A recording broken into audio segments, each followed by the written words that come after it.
We see big tech as one part of this apparatus of evil that I mentioned before, this trifecta of big tech, the mainstream media, and corrupt politicians actively working to revolt against our established form of self-government.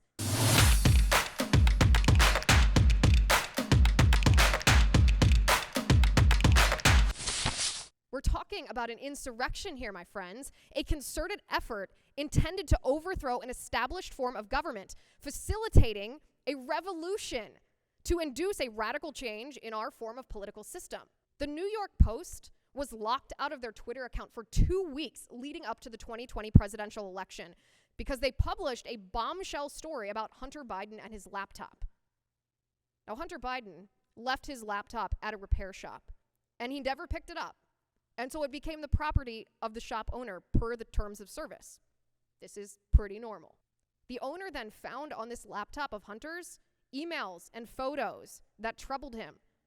So he gave the laptop to Giuliani. The New York Post then published the content from the laptop. It showed corruption. I'm talking deep, nasty corruption. Hunter promising favors to foreign governments and foreign entities in exchange for money and access to his father. Emails detailing Hunter actually saving money that he got from these foreign entities tied to foreign governments, saving this money for, quote, the big guy, meaning Joe, his dad, and at the time, sitting vice president of the United States. This is corruption, but far beyond corruption, this is a national security risk. Yet big tech censored it. They wouldn't even allow us to share the link, the URL, in private DMs on Twitter. They claimed it violated their hacked materials policy, even though, of course, it didn't. By that time, as I said, the laptop was legally owned by the shop owner. He didn't hack into the laptop. He could give the emails to the New York Post if he wanted to. Plus, even Twitter knew their justification for censorship, excuse my French, was bullshit. Because when hackers hacked Give, Send, Go, and published the donor list of folks who gave money to the Canadian trucker convoy, the Freedom Convoy, Twitter actually allowed that literal hacked material to stay on their platform. So what do we see here? We see big tech as one part of this apparatus of evil that I mentioned before, this trifecta of big tech, the mainstream media, and corrupt politicians actively working to revolt against our established form of self-government.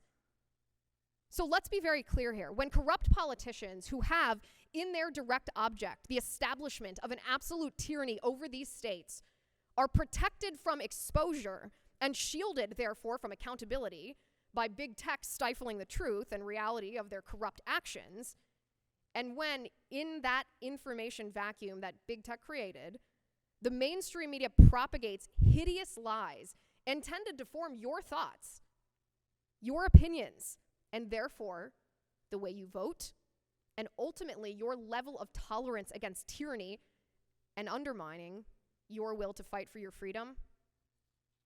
What is that?